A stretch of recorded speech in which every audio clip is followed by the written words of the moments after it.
And I believe we are live.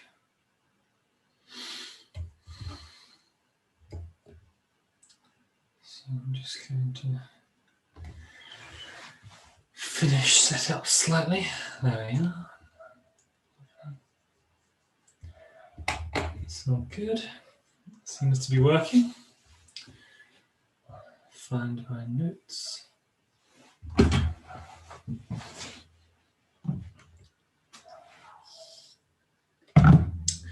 It's a very warm day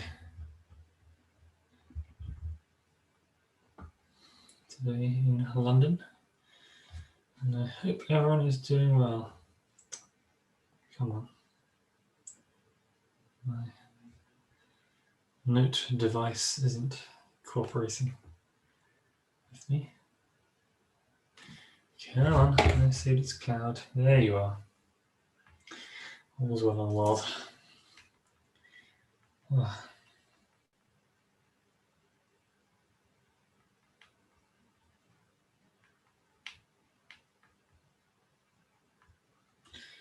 Right. Let's see if we get any viewers today. It's the last one, tragically. Last talk before my summer break because of the station things.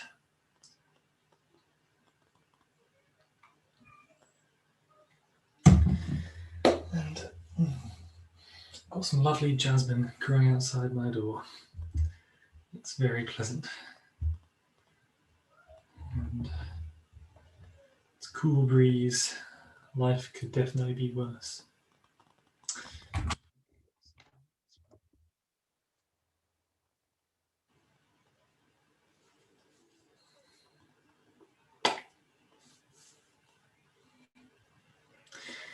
Hello, I should be audible.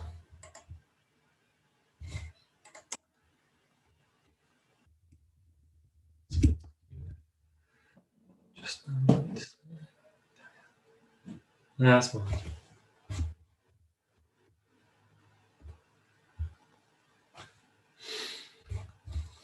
Seems to be working. Hello, welcome. Just going to pin myself. I need to spotlight myself. Hello, Lucas. Can you hear me? Yes, I can hear you. How are you doing? Good. It's warm today. It's Wow. been lovely weather, yeah. Are you coming around for dinner tomorrow? Am I going out for dinner tomorrow? Coming round for dinner tomorrow. Oh, I didn't realize had you invited me. I thought that was the arrangement, but if you don't want to, that's all right. I thought we'd agreed that. Oh God. Okay. You know, I'm not because of isolation. My mind. I can't hear you. You're cutting out very badly for me. Let's because focus on your talk and we'll talk about other things after. All I had was a tail in that sentence. Literally everything else was going to be cut out, and someone's got a bad connection. I hope it's not me. Right, hello, Anita, as well. Welcome all. Hello, Lucas. Hello. Can you see me? I'm having my beer. Lovely. I might join you after the talk, but I want to keep vaguely corpus mentis. I heard it's very hot in London. It's very warm. Yeah, it's been there's been sun out. There's been very bright blue skies. Only a little bit of rain. You know, it's the most you can hope for these days. Well done. Thank you. With 3 minutes to go, I might actually get in the old PowerPoint presentation ready. Let's see if we get anyone this week. We're on the tail end here. That's all right. We've got it's wonderful weather and yes, people have lots of reasons to be outside. So lots of pubs.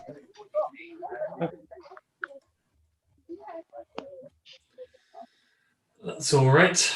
We're just going to talk a bit about the build up to a crisis, and maybe there'll even be some outrageous modern day political parallels being drawn. Who knows?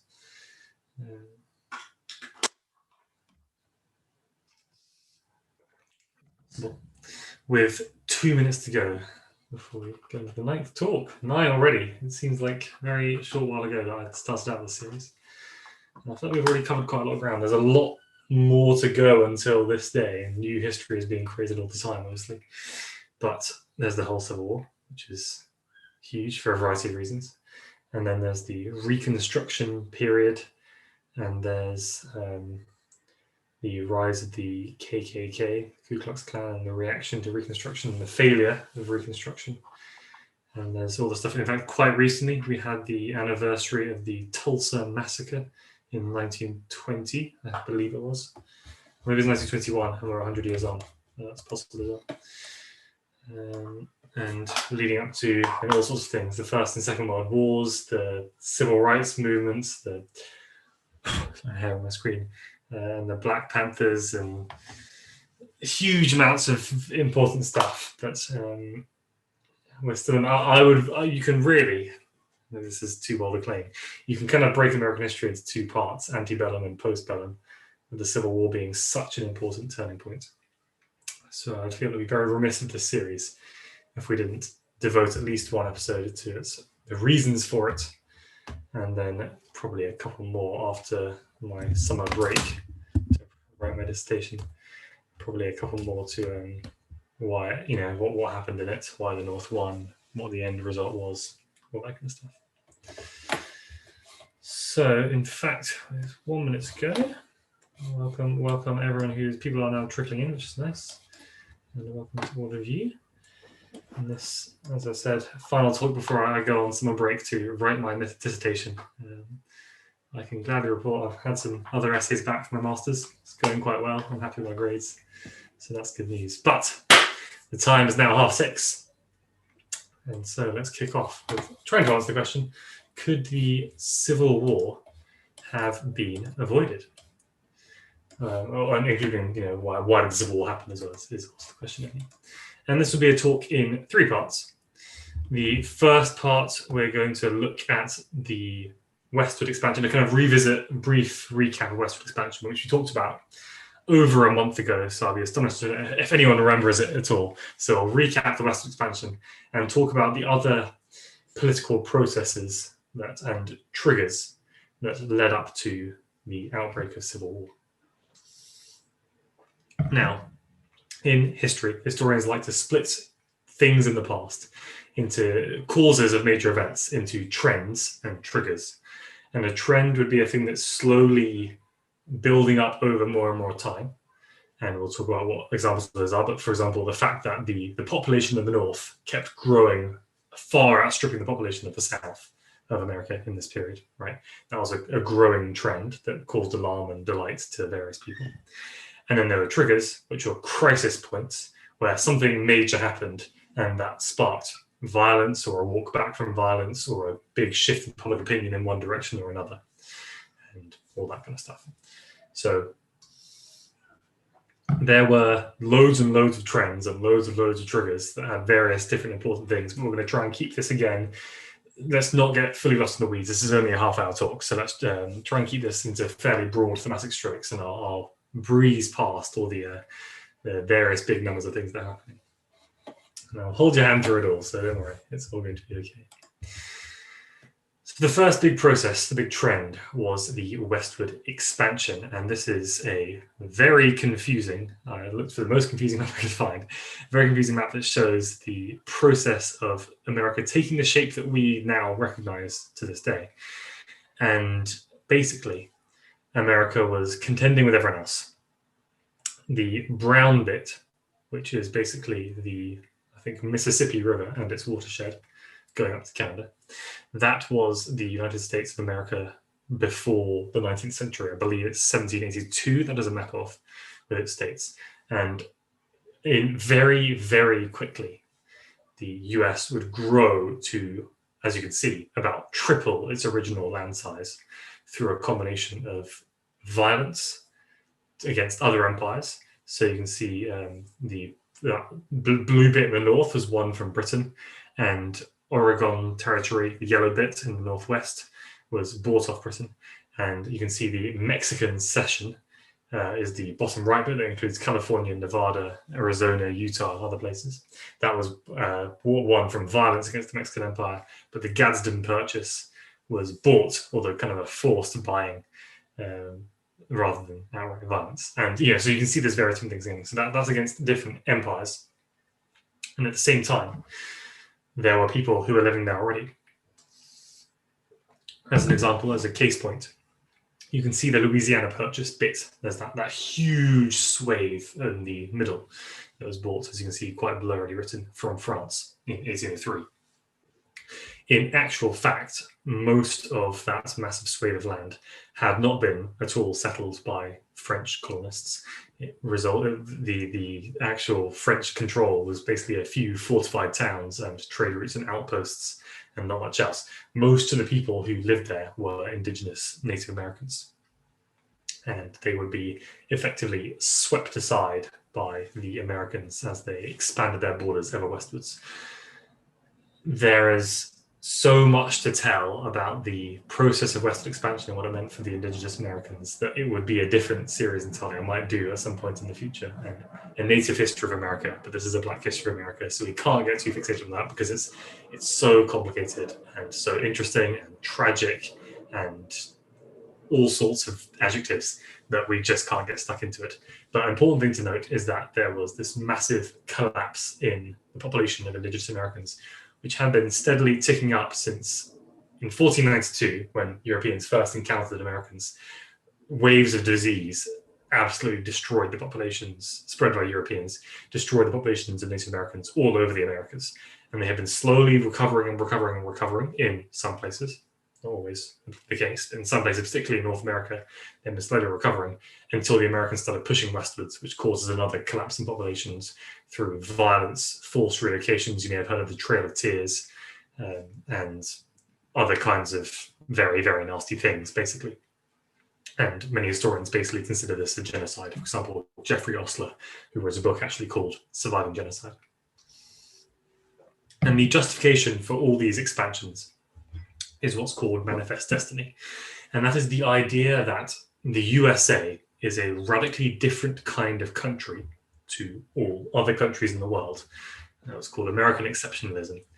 And America is so exceptional because of the ingenuity and industry and vitality of its people and its strong democratic Republican institutions that let it have potent citizens and always win its own wars and have the right to basically claim dominion over everywhere in the world.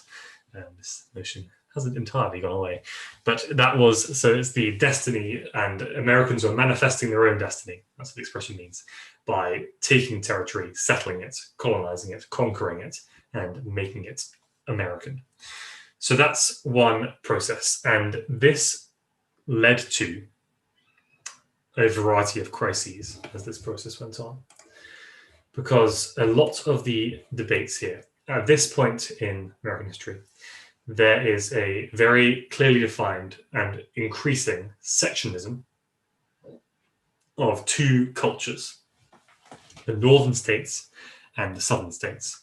And the northern states would have slavery abolished, illegal, and in the south, slavery was the law. And if you recall from, as I said, 6 weeks ago, so maybe you don't recall, there was a lot of tension in whether these enormous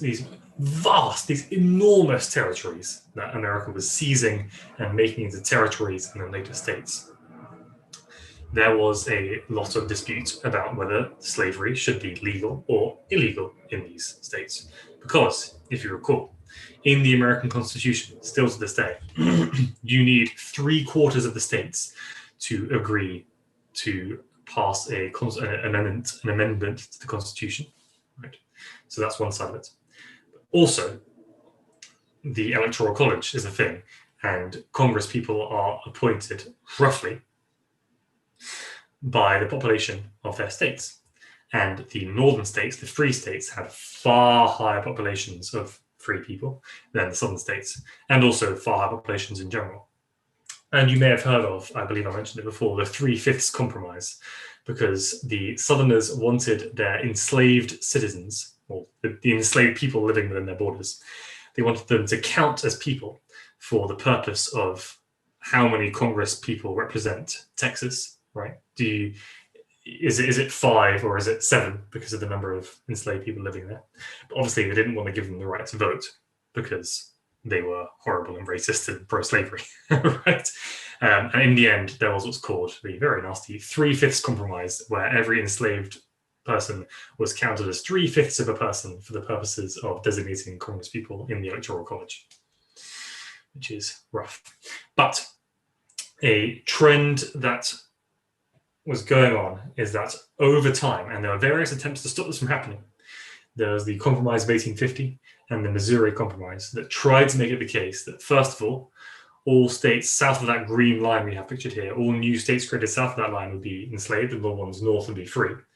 And this is why a lot of pro-slavery people really, really wanted to invade Mexico more, which is to the south, and even annex Cuba, which is also to the south of this line, and make them into a massive population of enslaved people to vote in elections. But also there's an idea that for every free state added to the Union, a slave state would also be added, and vice versa. Both of these broke down in various ways over the course of the Kentucky and Virginia resolutions, the annexation of Texas, the Mexican-American War, and a whole variety of other things that I won't bore you with the details of. But eventually, there kept being more and more free states, and the free population as a whole kept growing higher and higher and higher, which is kind of weird from this original map because it looks like there's a lot more land in the south than in the north. But part of the reason for that, we'll talk about in a second, it was due to the different kinds of cultures in the south and the north. And finally, what this process meant is that Southerners were increasingly terrified that the North would try to abolish slavery all over the US, which they didn't want at all. Meanwhile, the Northerners were increasingly frustrated that even though there are more of them, they still couldn't pass laws that would do things like abolish slavery, amongst other things, to do with the different economic situations of the North and the South. But they felt that the minority of the population had too much power to veto what they were trying to do to get things done in America. So let's think for a second about the difference between the North and the South. And this is something that has been kind of forgotten. There is a sense of Southern culture in the US today, but they really were different worlds in a sense. First of all, let's think about the economy. The North was characterized by large urban centers. All the biggest cities in America were in the North. Mining, family farms, commercialism, all the banks were in New York City. And trade and transportation, all the major canals, for example, and railroads, all these were being built in the North. It's all about industry in the North. Whereas in the South, the economy is much more rural and plantation-based, cash crop farming. As they say, cotton is king. King cotton was the main produce of the South. Almost exclusively, these plantations were worked on by enslaved people, of course. And that feeds into why the Southerners saw slavery as economically necessary for their survival, because they believed the only reason that they were making any profits at all was because they had people enslaved who would work for free, which obviously limits your overhead. And so they viewed slavery as necessary to their survival. Some of the Southerners tried to justify slavery by saying it was good for Black people, obviously ridiculous. But others said slavery is evil and we don't like it, but everyone in the South is screwed if you abolish it. So we cannot let you Northerners abolish it. So that's a different economy. And that also feeds into the culture. If you like Marxist historiography, Karl Marx argues in Capital and other works that the culture of a society is based on the way that the economy works. And that certainly, the argument is obviously not perfect, and it's not always true in all places in all of history. Of course it isn't. It's not flawless. But it seems, at least partially, to have some weight here. The culture in the South was much more almost like feudal in many ways. They would have fairs where, like county fairs, where they'd do jousting and stuff, which is crazy because America's a republic, but there was a lot of harking back to medieval feudalism, as it was still this very agricultural, rural-based society. Honor, for example, the notion of honor was very, very important to people in the South, which seems very antiquated and archaic now, but that was a big part of their culture as well, right? Whereas in the North, it was much more the America that we recognize to this day, of individualism, free markets, and all the things that come along with that, right? And were the two in actual competition? And this is the question that we're going to come back to again and again and again. Was there a way for these, in many ways, radically different sides that had been forced together into one nation, the United States of America? Was there a way for them to survive with each other? And were they actually fighting against each other? And in many ways, yes, is the answer. And there were crises as early as the 1830s. There's one called the Nullification Crisis, where there was a law passed by a Northern-controlled Congress, something to do with tariffs. I won't bore you with the exact details, but it was about tariffs that benefited Northern industry at the expense of the Southern plantation system. And the Southerners were very unhappy with this, and they saw it as any laws, it's a zero-sum game, any laws that benefit the South benefit the North, weaken the South.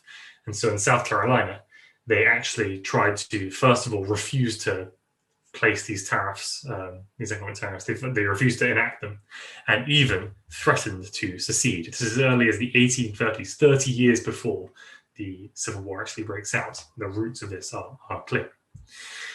So to answer the question whether an extra competition, it is possible that there was some way for these two different societies, these two different cultures to get along and muddle together. But certainly no one at the time found any solutions to it. And we'll see how true this is later on. But it does really seem to me that there was this direct paradox between the two ideals, the idea of American freedom and the idea of American slavery, on the one hand and the other. And it seems that no one was able to solve that paradox. And this is a paradox that had been true from ever since the American Revolution, which you may remember from Black History America Talk 2, that there's just no way for Americans to call themselves freedom-loving and liberty-loving, liberty or death, while still enslaving millions of Black people. It just doesn't seem possible. And indeed, it wasn't. So that's one trend of the sharpening distinction between the two cultures, North and South. People really started to believe that they were Southerners and Northerners. The Democratic Party, in fact, split in half between the Northern Democrats and the Southern Democrats, also called the Dixiecrats, because another slang term for the South was Dixie, named after, I believe, a very popular song that talks about the South, sings about the South, should I say. And there were, let's broadly categorize these into three kinds of rising political violence. The first kind is violence in the new states, in the states formed as a result of westward expansion. The classic example of this is Bleeding Kansas. It had been decided that the territory soon-to-be state of Kansas, rather than imposing on above that it would be either a free state or a slave state, it had been decided that there would be a referendum and there would be a popular vote, and the people could vote for themselves whether they wanted slavery or freedom. But, of course, the Southerners all over the rest of America saw it as important not just for Kansas, but for the rest of the nation. Because if Kansas voted to be free rather than slave, then that would shift the balance in Congress, shift the balance in the Electoral College, shift the balance in the possibilities of constitutional amendments in favor of the North.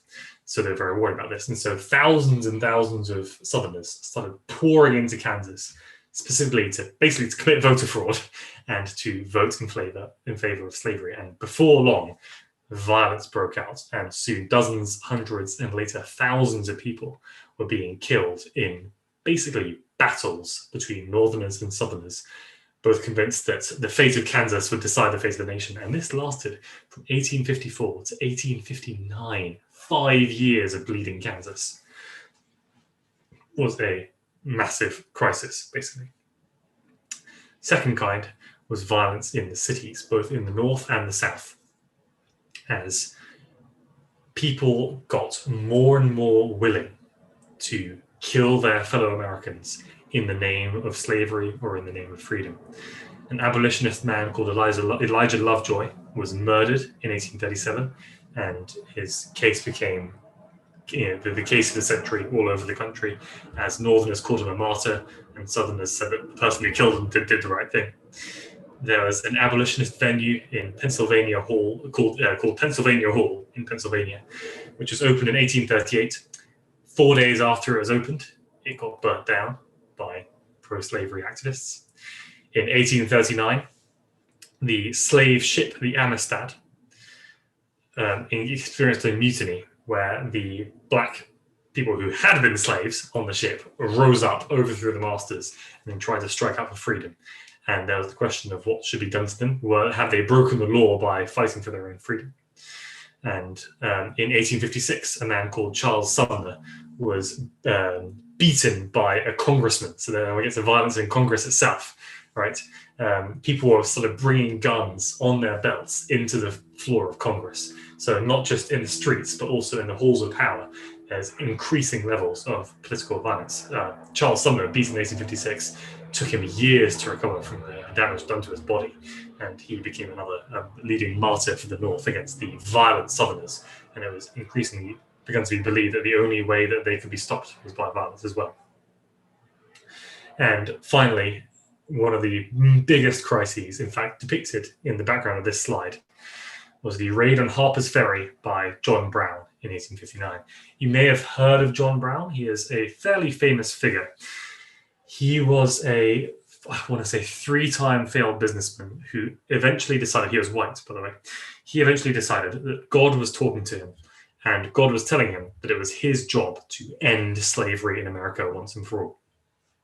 He started his revolutionary career in the Bleeding Kansas crisis, where he fought in some small battles and skirmishes against pro-slavery activists, I suppose we should call them, until he eventually decided that it was time for his big move. And he recruited both white and black people. The black people, some of whom were freed and some of whom were like fugitives. Only about, I want to say fewer than 20 of them in total.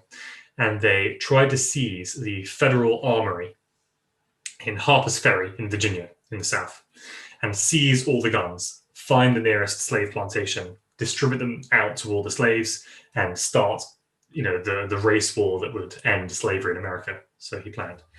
The first part of the plan went well. They were able to seize the armory, but unfortunately for John Brown and his lot, the Virginia state militia and army was alerted to the issue, called in, and laid siege to the armory. The siege is depicted here. You can see they're in an armory, and they're desperately fighting back. And a few dozen people were killed on either side, until eventually John Brown and some of his sons were captured and executed for treason against the state of Virginia by the state of Virginia, which again, some people called him a martyr, some people called him, a violent terrorist, effectively. And it was another one of these major crisis points. So that was another growing worry for many people, that political violence was beginning to spin out of control. And finally, the last major trend that picked up were these rivaling traditions of abolitionism and pro-slavery, as more and more people began to be whipped into a fervor of supporting one or another.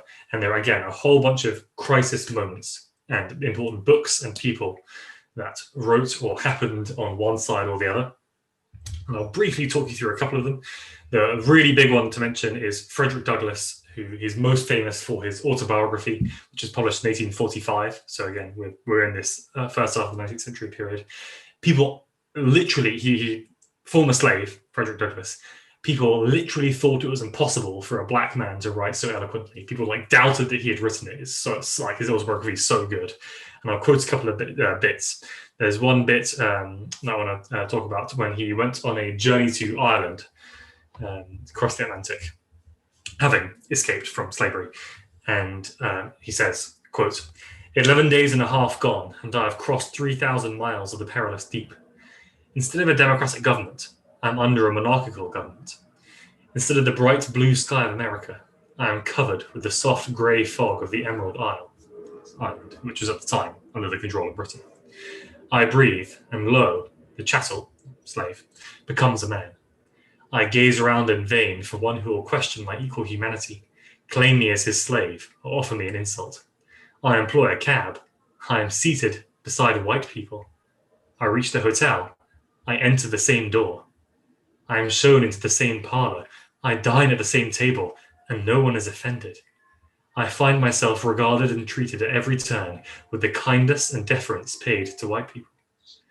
When I go to church, I am met by no upturned nose and scornful lip to tell me we don't allow racial slur in here.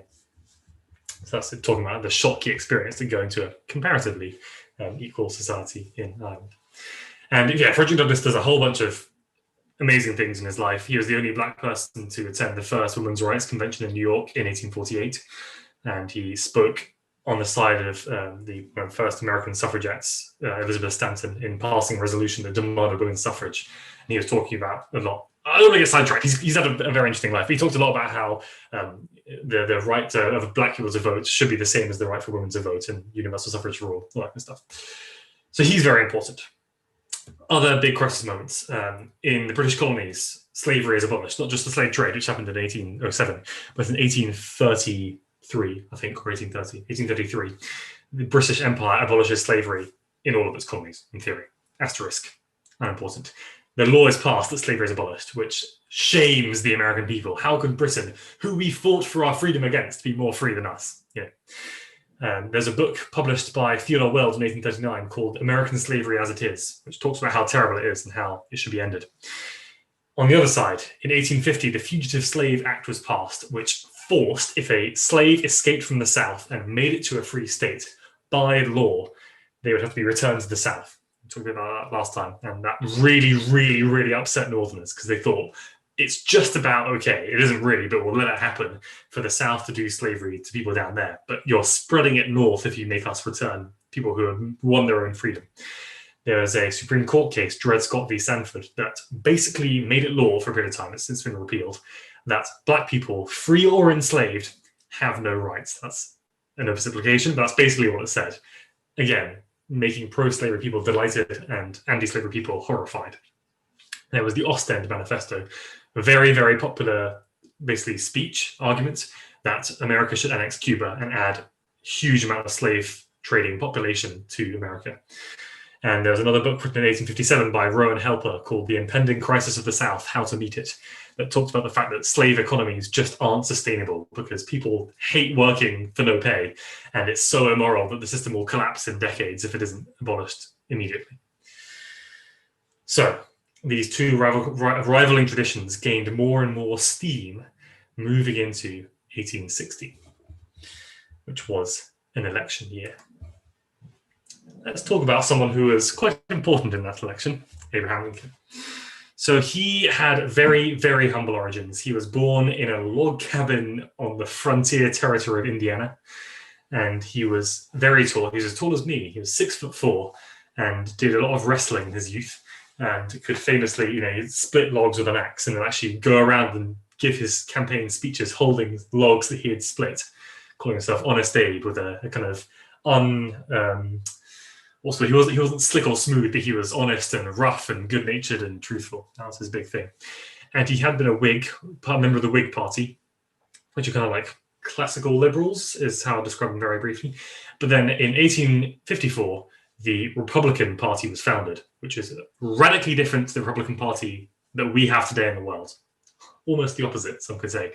It was founded as an explicitly Northern party, the first ever explicitly sectionalist party that was pro-freedom. And as soon as it was founded, he joined it. And he was meant to be, in his views on slavery, kind of moderate rather than radical. The radical Republican candidates in For example, the build-up to the election of 1860 wanted an immediate abolition, immediate end to slavery all over the country. That was their goal. He just said, let's contain it and stop the spread and make there be no more slave states. That was his more moderate stance. As it happened, it didn't matter what anyone wanted. The South was going to do its thing, as we'll see. So he was a moderate Republican, and his goal as a presidential candidate, because the word succession was already being kicked around at this point, was to preserve the Union at all costs. There's a quote from him, which I'll paraphrase, by saying, if I could maintain the Union, so keep all the states in the Union, and abolish slavery, I would do it. If I could maintain the Union and stop the spread of slavery, I would do it. If I could maintain the Union and keep slavery alive, I would do it. That was his number one goal, is to maintain the Union. As we'll see in later talks, the Abraham Lincoln didn't actually, give out the Emancipation Proclamation. Slavery wasn't abolished in the US until most of the way through the American Civil War. That was not his goal at first. It was just to stop its spread.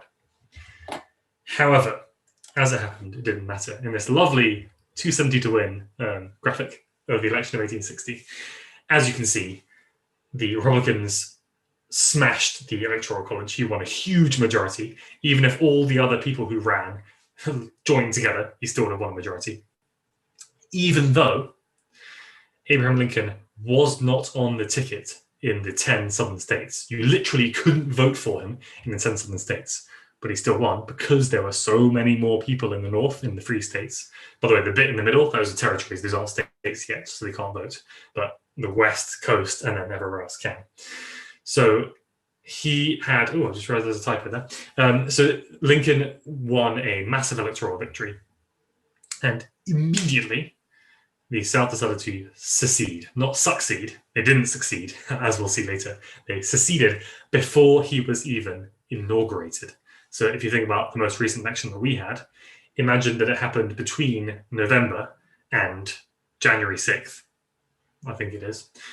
Between those months is when the secession happened of initially South Carolina and then 6 other southern states, until eventually it was 10 other states, exactly those southern blue ones, the ones who had voted for Breckinridge and the Southern Democrats. I believe the yellows are the Whigs and the blues are the Northern Democrats for the other 2 parties involved. So the secession immediately, and the South started mobilizing, and the Civil War began effectively when Fort Sumter, which was a federal fort, not a state fort. The US Army was split between federal control and individual states. It was a federal fort in South Carolina that the South Carolinians wanted control of to get rid of the Federalists and also to seize all the weapons and ammunition inside. And they attacked the fort, and boom, it's Civil War. And we'll talk about that in September. But to conclude, there's been attempts in recent years to muddy the waters of the causes of the American Civil War.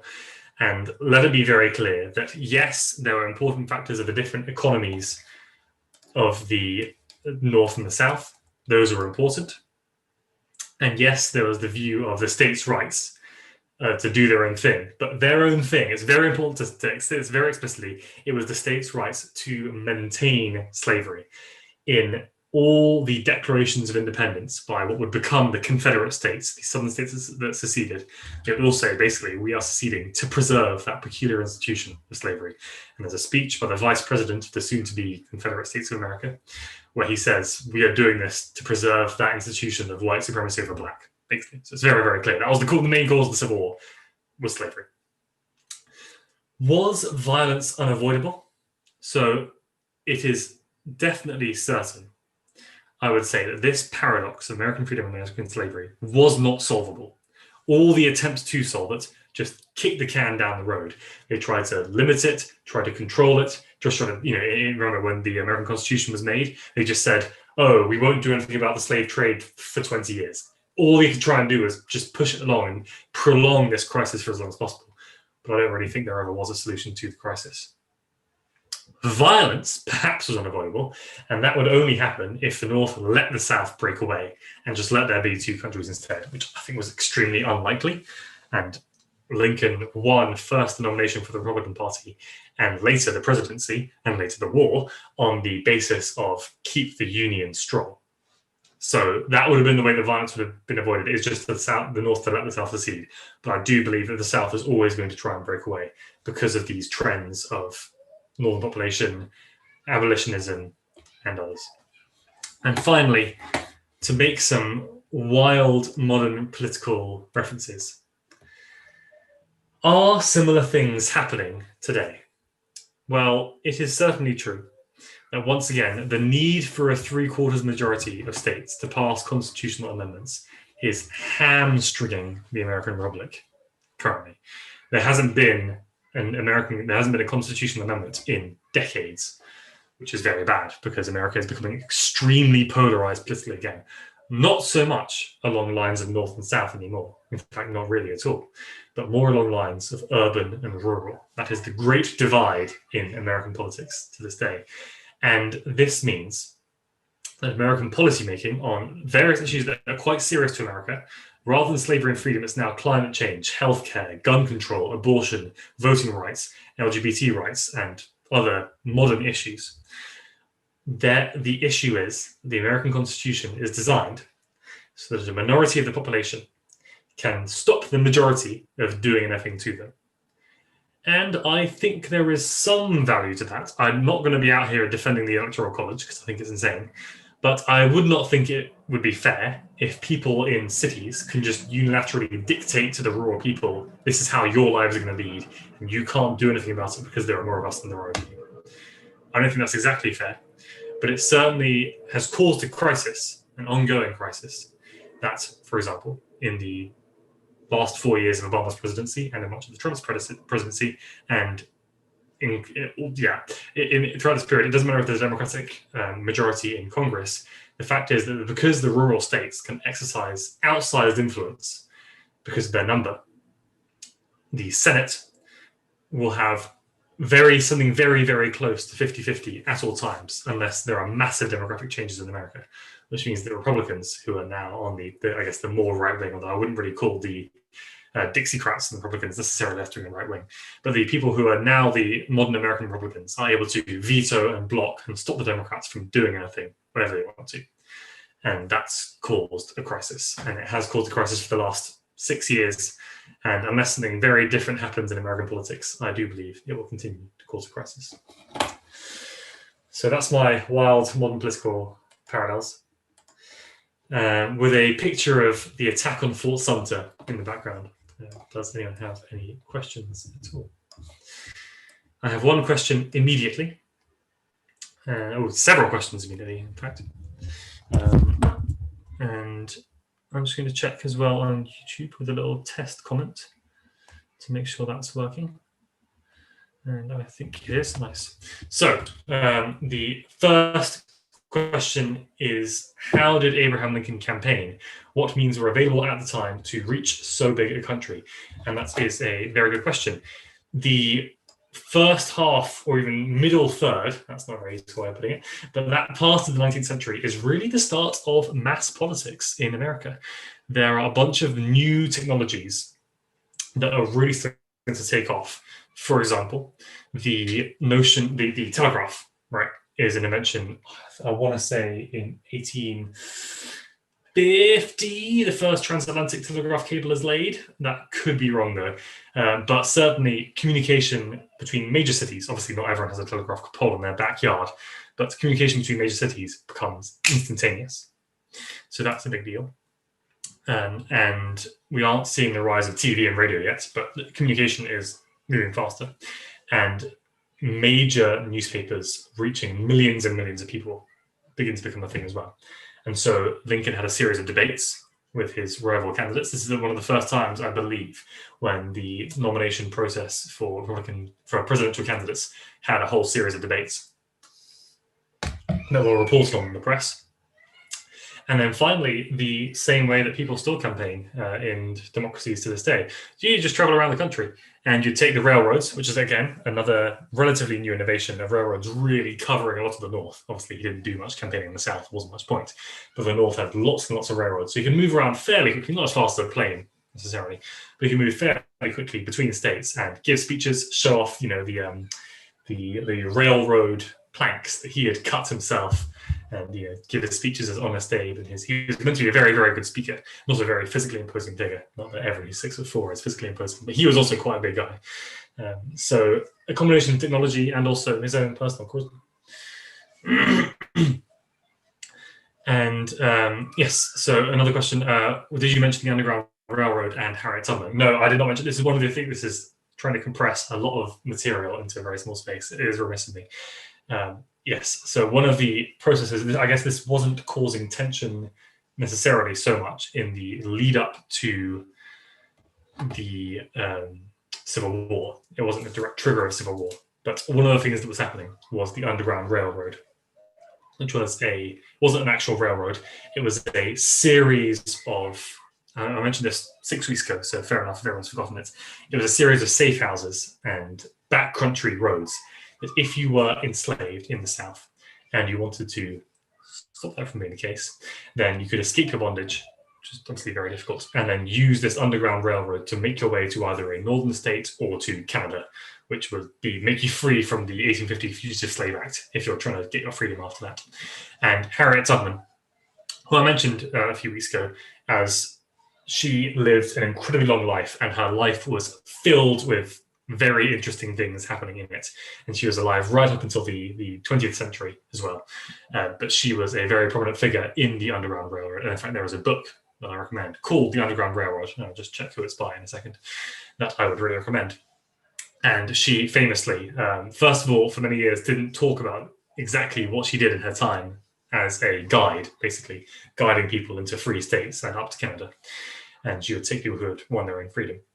And she first, didn't talk much about exactly how she did it because didn't want anyone to know, so she could keep doing it. But she famously never lost a person, was never discovered, never had to let someone be re-enslaved. So was a very, very successful figure in the Underground Railroad. And there are a whole bunch of, there's loads and loads of stuff that I haven't covered because of the scope of the talk, of Black abolitionists writing and taking part in direct action. I use the examples of Frederick Douglass and John Brown as two clear ones, but there are a whole many, many, many other examples that I've just brushed over of people either winning their own freedom or writing and giving incredibly eloquent speeches on behalf of freedom and anti-slavery, and also taking part in the liberation of people and literally fighting the spread of slavery to the new states in Kansas, for example, but others as well. Were any women prominent in the lead up to the war? When did women get the vote in the US again? Yes, so similar to people like Harriet Tubman, as I mentioned before. Obviously, she wasn't actually prominent at the time because she was basically a spy. Her job was, in fact, come the Civil War, she would be a spy. She had a very crazy life. She'd be a spy for the North in the South. But so in this period, yes, women, again, had their parts in writing books, giving speeches. A lot of the women were involved in the Quakers, who were pro-abolitionist, because the Quakers are a religious group that believed in since the 17th century, believed in absolute equality, well, fairly good on equality between women and men. So a lot of the most prominent Quakers who tended to also be abolitionists, a lot of them were female as well. I can't give you names off the top of my head, but there were, believe me, lots of the important ones in terms of organizing. I want to say the founders of the Pennsylvania Hall, which obviously burnt down after 4 days. I think most of them were female. I want to say that. And as to the question, when do women get the vote in the US again? It was in, when do women get the vote in the US again?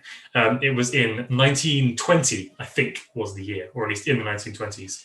And this is very late. And this actually was a bit of a split between Frederick Douglass and, I'll just find her name again, the woman that he spoke on behalf of, Frederick Douglass and Elizabeth Cady Stanton, who was one of the first major figures in women's suffrage in America, where they had a big argument about whether they should be demanding universal suffrage for all, or they should make their own cases separately. Because Frederick Douglass, obviously, he always said, I want women to have the right to vote, but the cause of the black right to vote for free black people is so fragile, and the cause of the women's right to vote is so non-existent currently. If we link them together, all it will do will delay the black right to vote by decades. Whereas if we argue for it separately, then at least we might get one in and then the other later, possibly.